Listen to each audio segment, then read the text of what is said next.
Hello friend, स्वागत है आपका रीडिंग हंटर में। और मैं तान्या झा। आज हम क्लास 9th का कृतिका के बुक की चैप्टर 1 पढ़ेंगे। मगर उससे पहले आप अगर हमारे चैनल पर नए हैं तो हमारे चैनल को सब्सक्राइब कर लीजिए और बेल आइकन को ज़रूर प्रेस कीजिएगा ताकि आपको हमारे सारे नोटिफिकेशंस का पता चलता रहे। और हमारे वीडियो को पूरा देखिएगा जिससे आपको अच्छी तरह समझ में आ जाए। चलिए आगे बढ़ते हैं। आज के हमारे चैप्टर का नाम है, हाँ बिल्कुल सही पहचाना आपने, इस जल प्रलय में, जिसे लिखा है फनी सरनाथ रेणु ने। चलिए आगे बढ़ते हैं।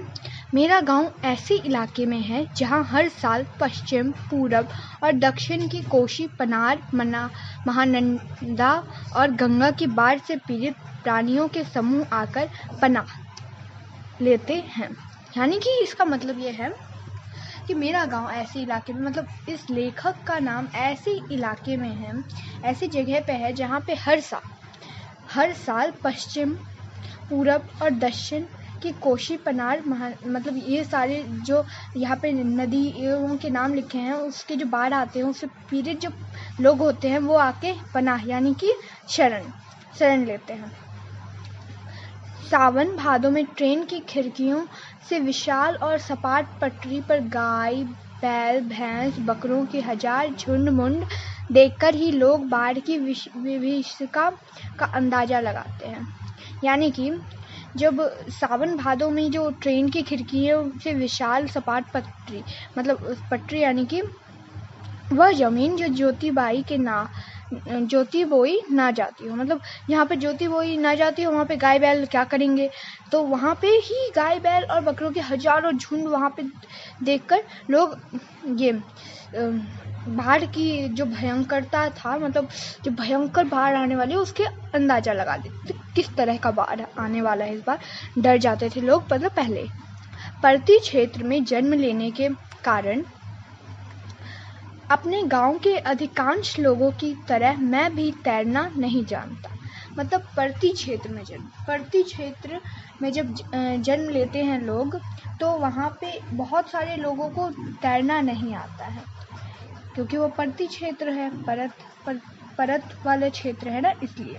किंतु 10 वर्ष की उम्र से पिछले साल तक बॉय स्काउट, स्वयंसेवक, राजनीतिक कार्यकर्ता अथवा रिलीफ वर्कर की हैसियत से बाढ़ पीड़ित क्षेत्रों में काम करता रहा हूँ।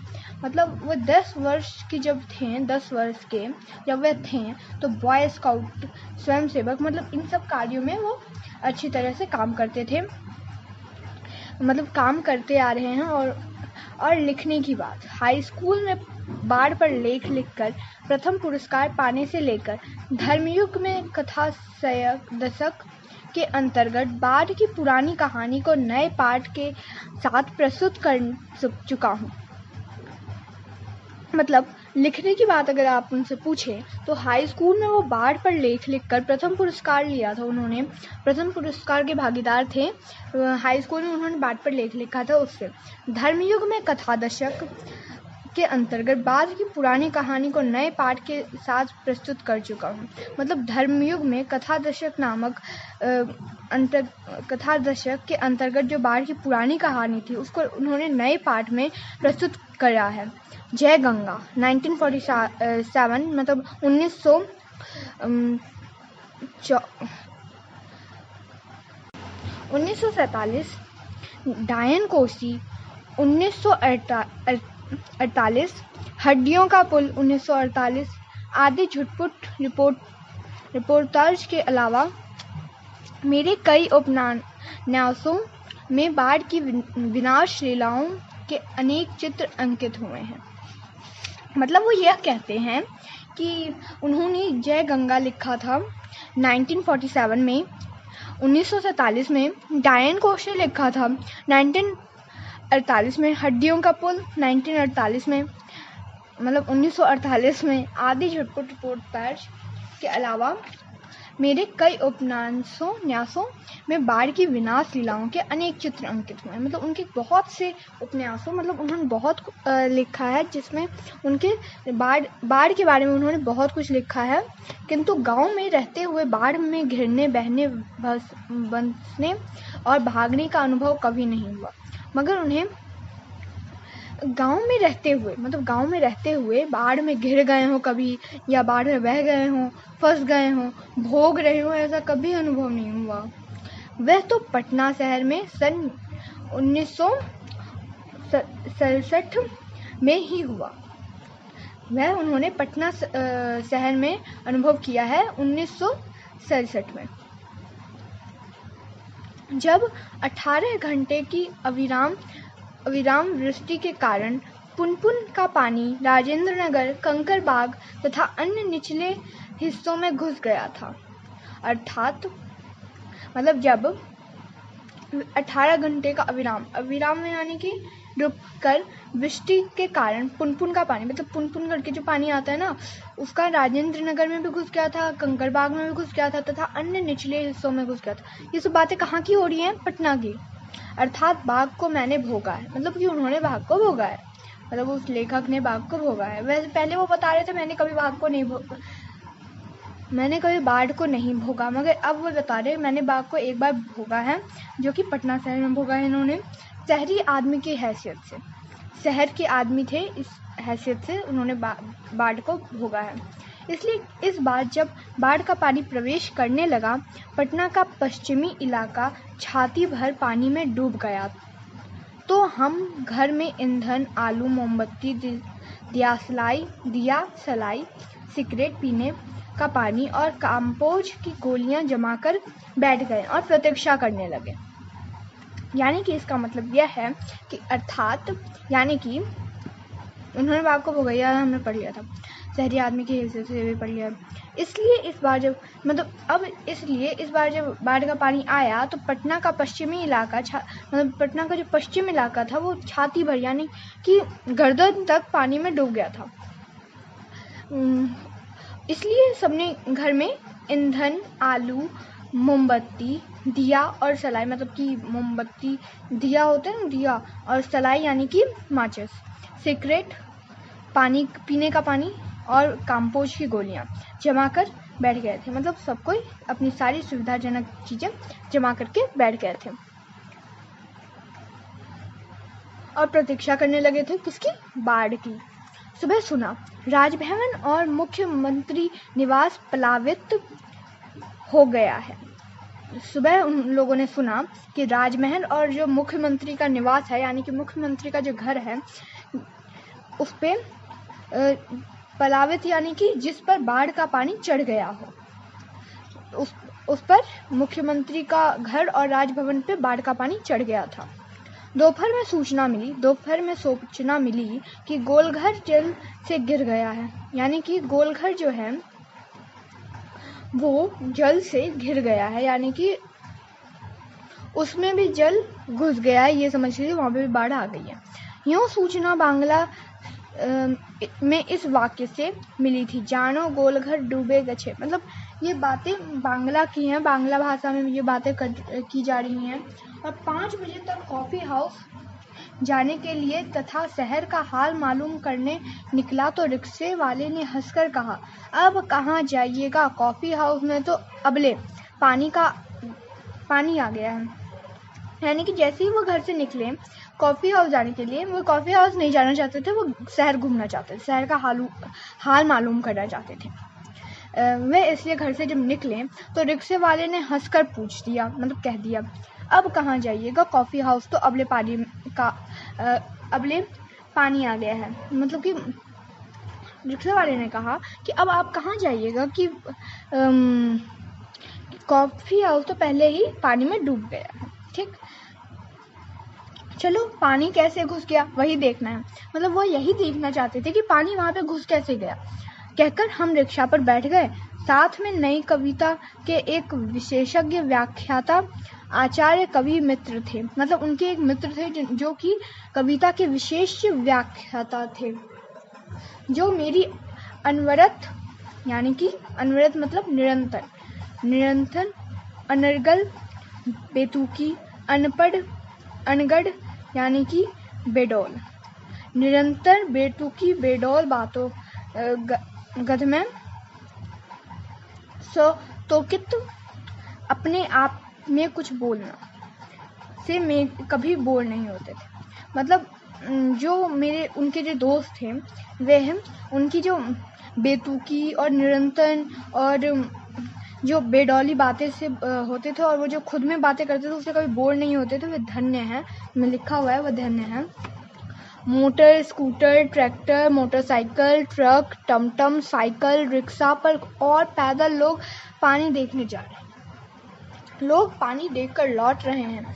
देखने वालों की आंखों में, जुबान पर एक ही जिज्ञासा, पानी कहाँ तक आ गया है। देखकर लौटते हुए लोगों की बातचीत। बेजर रोड पर आ गया क्या, पार कर गया। Shri Krishnapuri, Pataliputra colony, Boring road, industrial area का कहीं पता नहीं। अब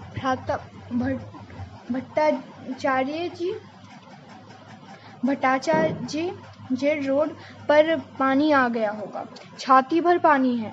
विमेंस कॉलेज के पास डूबाव पानी है। आ रहा है, आ गया, घुस गया, डूब गया, बह गया।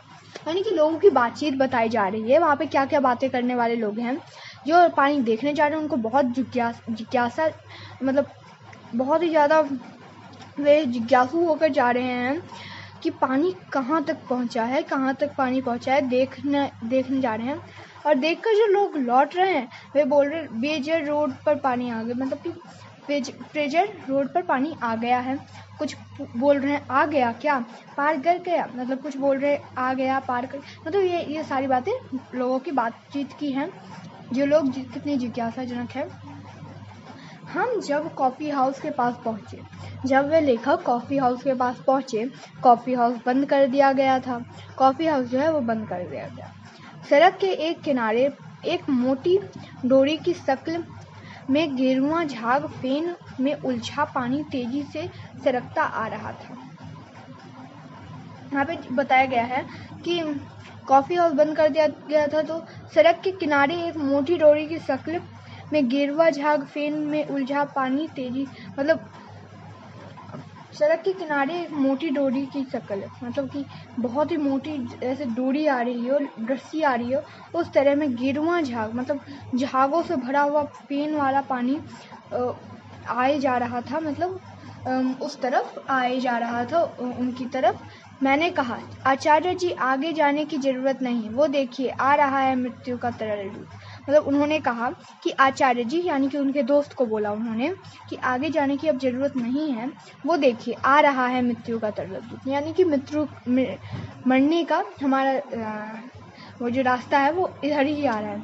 आतंक के मारे मेरे दोनों हाथ बरबस जुड़ गए और सभय प्रणाम निवेदन में मेरे मुंह से कुछ अस्फुट शब्द निकला। हाँ, मैं बहुत कायर और डरपोक, मतलब उन आतंक से वो बहुत ज़्यादा ही डर गए थे और उनके मुंह से एक बात निकल गई कि मैं बहुत ही ज़्यादा कायर हूँ और बहुत ज़्यादा डरपोक, मतलब कि मैं बहुत डरपोक हूँ, ये बात उनके मुंह से निकल गई। रिक्शा वाला बहादुर है, कहता है चलिए ना थोड़ा और आगे। मतलब रिक्शा वाला उनसे मजाक कर रहा था, क्योंकि उसने पहले बोला था कि वहाँ पे पानी भर गया है, मगर उन लोगों ने नहीं माना, तो फिर अब रिक्शा वाला बोल रहा है कि चलिए ना थोड़ा और आगे चलते हैं। भीड़ का एक आदमी बोला, ए रिक्शा, करंट बहुत तेज है, आगे मत जाओ। मैंने रिक्शा वाले से अनुनय भरे स्वर में कहा, लौटा ले भैया, आगे बढ़ने की जरूरत नहीं। मतलब वहाँ पानी में जब इतना पानी भर जाएगा तो उसमें करंट का तो तार गलती से गिर गया होगा, तो फिर वहाँ पे बोलते हैं कि वहाँ पे करंट बहुत तेज है, आगे मत जाओ। तो फिर रिक्शे वाले से उन्होंने अनुनय किया, मतलब कि निवेदन किया कि अब मुझे वापस लौटा लो, आगे बढ़ने की जरूरत नहीं है। रिक्शा मोड़कर हम अप्सरा सिनेमा शो बंद के बगल से गांधी मैदान की ओर चले। चलिए फ्रेंड्स, अब लग रहा है कि हमें दूसरा पार्ट बनाना पड़ेगा, क्योंकि ये बहुत ही बड़ी कहानी है। तो ये वाला पेज हम समझा के अब अगला पार्ट हम इसी डिस्क्रिप्शन में डाल देंगे, आप देख लीजिएगा। रिक्शा मोड़कर हम अप्सरा सिनेमा हॉल, वो रिक्शा मोड़कर अप्सरा सिनेमा हॉल में गए। तो फिर सिनेमा शो वहाँ पे बंद था के बगल से गांधी मैदान की ओर चले। फिर वो गांधी मैदान की ओर चले, जो कि उसके बगल में था। पैलेस होटल और इंडियन एयरलाइंस दफ्तर के सामने पानी भर गया था। पैलेस होटल जो था और इंडियन एयरलाइंस जो था, दोनों के आगे पानी भर गया था। पानी की तेज धारा पर लाल हरे नियन विज्ञापनों की परछाइयां सैकड़ों रंगीन सांपों की सृष्टि कर रही थी। पानी की तेज धारा पर जो लाल हरे नियन थे ना, वो विज्ञापनों की परछाइयां जो दिखा रहे थे, वो सैकड़ों रंगीन सांपों की सृष्टि कर रही थी। ऐसा लग रहा था जैसे सैकड़ों रंगीन सांप हैं। गांधी मैदान के रेलिंग के सहारे हजारों लोग खड़े देख रहे थे दशहरा। गांधी मैदान का जो रेलिंग था ना, उसके सहारे बहुत से लोग देख रहे थे इस चीज को। दशहरा के दिन रामलीला के राम के रथ की प्रतीक्षा में जितने लोग रहते हैं, उससे कम नहीं थे। मतलब कि दशहरा में जितने लोग रामलीला देखने आते हैं ना, उनका जो भीड़ होता है उससे कम वहां पे दिखाई नहीं दे रहे थे। गांधी मैदान के आनंद उत्सव, सभा, सम्मेलन और खेलकूद की सारी स्मृतियां पर धीरे धीरे एक गैरिक यानी कि गेरुए रंग का आवरण आच्छादित ढका हुआ हो रहा था। यानी कि वहाँ पे सब कुछ जो भी वहाँ पे खेल कूद का सामान था, सब पे एक ढकाव यानी कि कपड़े से ढक दिया गया था। गेरुए रंग के कपड़े से उन सबको ढक दिया गया था। चलिए फ्रेंड्स, हमारी ये पार्ट खत्म हुआ। अब आगे की कहानी हम लोग अगले पार्ट में इसे कोशिश करेंगे पूरी करने का। और क्योंकि ये बहुत बड़ा चैप्टर हो गया है, तो फिर बोर हो जाएंगे अगर एक ही वीडियो में हम लोग करेंगे। ठीक है, अगर आपको हमारी ये कहानी अच्छी लगी तो लाइक कीजिए और अपने दोस्तों के साथ ज़्यादा से ज़्यादा शेयर कीजिए। धन्यवाद।